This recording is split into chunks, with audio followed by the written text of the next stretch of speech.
Uno de los principales temas que nos trajo hasta aquí, hasta esta interpelación, es la contradicción en las declaraciones del ministro. Hoy el ministro Heber está sentado en el Parlamento donde se desempeñó durante 35 años como legislador. Pero podemos decir que hoy Heber está siendo interpelado por Heber. Podemos decir que no es el Frente Amplio el que lo está interpelando, sino que es el propio ministro que se interpela con sus propios dichos contradictorios. El ministro es interpelado por él mismo a través de sus dichos zigzagueantes. Heber ha tratado de explicar hoy, sobre todo respecto a la fuga, qué fue lo que dijo Heber, pero se contradice y se desdice. En suma, no solo Heber interpela a Heber, sino que ahora también desmiente sus propios dichos. En ocasiones hasta los niega. Y esto no es un juego de palabras. Esto es un problema. Es un problema serio porque estamos hablando de un ministro de Estado. Estamos hablando del ministro del Interior. Y la fragilidad en la palabra oficial genera inestabilidad, genera incertidumbre. Hoy, en la calle, se escucha hablar de las contradicciones del ministro, de que se equivoca permanentemente. Esto es fruto de esa fragilidad en la palabra oficial. Por eso decimos que Heber se interpela a Heber. Porque el grado de confusión en las declaraciones públicas del ministro es tal que hemos llamado a Sala para preguntarle si las declaraciones que Heber hizo a la prensa las reafirma Heber en el Parlamento. Pero resulta que no las reafirma, porque en realidad entre la primera declaración del ministro y la segunda sobre un mismo tema, siempre hay diferencias y contradicciones. Ya a esta altura, la gente se ha acostumbrado de que Heber tiene que explicar al propio Heber. Hoy el ministro debe explicarse a sí mismo sobre el conjunto de versiones contradictorias y antagónicas que él mismo protagoniza en forma permanente. Los periodistas de este país han sido testigos del vaivén contradictorio de las respuestas del ministro. El ministro del Interior no contradice a otro, se contradice sistemáticamente a él mismo.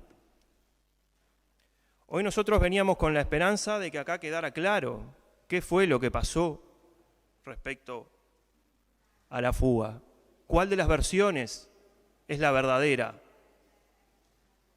o quiénes fueron los que le mintieron al ministro. Porque la conducción de su equipo de asesores es también responsabilidad del ministro. En los pasillos del Parlamento también se habla de que Heber parece no saber. Porque el ministro, cada vez que ha declarado respecto a este tema, genera incertidumbre y preocupación. Genera incertidumbre y preocupación en su entorno y genera incertidumbre y preocupación en el gobierno. Las versiones de la fuga que dio el ministro han sido todas contradictorias entre sí. La primera versión, como ya se dijo, fue el silencio. Porque desde que se escapó hasta que la noticia salió publicada 10 días después en el diario El País, ni el ministro ni el ministerio informaron absolutamente nada. Es más, el fugado se quedaba en hoteles céntricos. Me gustaría saber con qué documentos se registraba en esos hoteles. Caminaba por 18 de julio, tomaba sol en la Plaza Liber Seregni, tomaba refrescos en un bar de 18 y Gaboto, compraba alimentos en comercios de la zona. Pero el 25 de agosto, el ministro es consultado sobre la fuga y dice: es preocupante lo que pasó, va a haber sumarios adentro porque no puede salir un narcotraficante a pie de la cárcel. Es el propio ministro el que dijo: hay sospechas de que pudo haber recibido ayuda para escapar, ya que Pereira se disfrazó y salió caminando del centro penitenciario. Pero una vez que el fugado es detenido, a partir de información que proporciona una persona que lo conocía de Colonia y lo identificó en 18 de julio, el ministro cambió su versión a partir, según él, del relato que hizo el propio fugado. O sea que un narcotraficante se escapa y sin mediación de investigación alguna, cuando declara el ministro, dice que el fugado dijo que se escapó por el tejido. Y acá es cuando se empieza a enredar la novela y nos quedan un montón de respuestas y de preguntas sin contestar. ¿En qué condiciones el recapturado hizo esa supuesta declaración frente a la policía? ¿El abogado lo pudo ver? ¿Qué autoridades hablaron personalmente y a solas con él?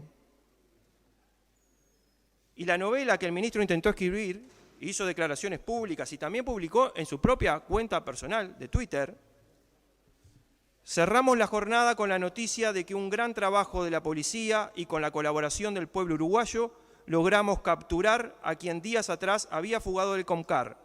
Continuamos comprometidos fervientemente en la lucha contra el narcotráfico y el crimen organizado. Es decir, que la captura era parte de la lucha contra el narcotráfico y el crimen organizado. Pero unas horas después, en su cuenta de Twitter, vuelve a expresarse e insólitamente asume como real una versión increíble que horas después la propia policía va a desmentir. Dice Heber en su cuenta de Twitter el 27 de agosto, luego de tomarle declaración a la persona privada de libertad recapturada anoche, este dijo que su fuga se dio por el alambrado perimetral detrás de los módulos 6 y 8. Agregó que salió con ropa civil y una mochila para cambiarse, encontrándose la ropa usada y el alambre roto. Todo lo señalado por el recluso ha sido comprobado, por lo que descartamos que se haya fugado por la puerta y tampoco uniformado. Se continúa con la investigación. Y adjuntó estas tres fotos que son, podemos ver, un zapato, una gorra de celeste, de esas que se usan con la tela de los quirófanos, y un trozo de tela azul. Para el ministro el caso estaba cerrado, y él mismo con llamativo interés se encargó de decir que el propio fugado había declarado. Pero pasaron cosas y el ministro no las dijo. Un informe de la policía científica descartó que esas telas y ese zapato fueran del fugado. Es decir, la propia policía científica lo comprobó. Pero es más, sabemos que no era necesario, porque el zapato no le entraba en el pie a Pereira cuando intentaron que se lo pusiera. Parece mentira, pero es así. El zapato que el ministro del Interior del Uruguay muestra como prueba para desmentirse a sí mismo, no le entraba en el pie al recluso. Y luego el informe de la policía científica dejó claro que esa versión no solo era insólita, sino que era prácticamente imposible. Ahora nos quedan sin responder las preguntas. ¿Cómo llegó esta ropa ahí? ¿Se fugó otra persona? ¿Alguien lo puso ahí?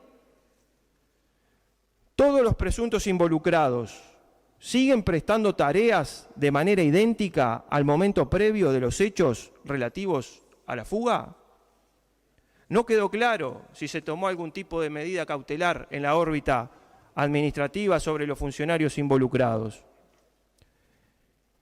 Y no se contesta ahora sobre los detalles de la fuga, porque se dice que está actuando Fiscalía.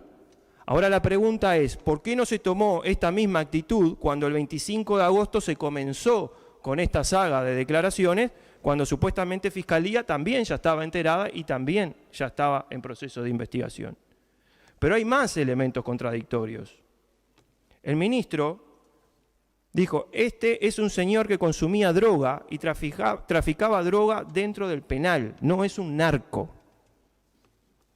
Repito, dijo, no es narco, pero traficaba droga dentro del penal. Si bien el ministro hoy intentó esbozar una explicación, la pregunta acá es, ¿quién le informó al ministro eso? ¿Quién indujo al error al ministro en todo caso? Porque resulta que para Heber traficaba droga dentro del penal, pero también resulta que no era un narco. No queda clara las responsabilidades tampoco de quién le acerca esta información al ministro. Pero esto no termina ahí, porque al día siguiente volvió a desmentirse a sí mismo. Dijo en una rueda de prensa: lo dijimos varias veces, la característica de que la persona era un narco es de la prensa, no es de la policía. La policía nunca dijo que era un narco. Ahí ya parecía que la culpa era de la prensa. Pero sin embargo, el propio Heber lo había calificado como narcotraficante en otras intervenciones. Pero además, el alerta que dio el Centro de Comando Unificado de la Policía Nacional y que circuló por WhatsApp entre varios policías, decía: se solicita la detención y puesta a disposición de Hugo Henry Pereira Medina, cédula de identidad tanto. El mismo se fugó en la fecha del CONCAR, hora aproximadamente de la fuga, entre 21 y 22 horas del día de ayer. Está siendo buscado intensamente. Narcotraficante, puede andar en Montevideo, Centro de Comando Unificado. Entonces acá ya el aquelarre era mayúsculo. Teníamos un ministro que relata una fuga que no es, de un narcotraficante que luego dice que no es. Muestra como evidencia un zapato que no es del fugado, que ni siquiera le calza en el pie. Publica fotos en su propia cuenta de Twitter de ropa que policía científica luego demuestra que no es del fugado. Asegura cosas que no son. El problema acá es que el ministro tuvo que venir al Parlamento y asumir que no sabe qué fue lo que pasó, pero frente a los periodistas dio versiones diferentes como si supiera. Y esto es lo preocupante, señor presidente. Muchas gracias.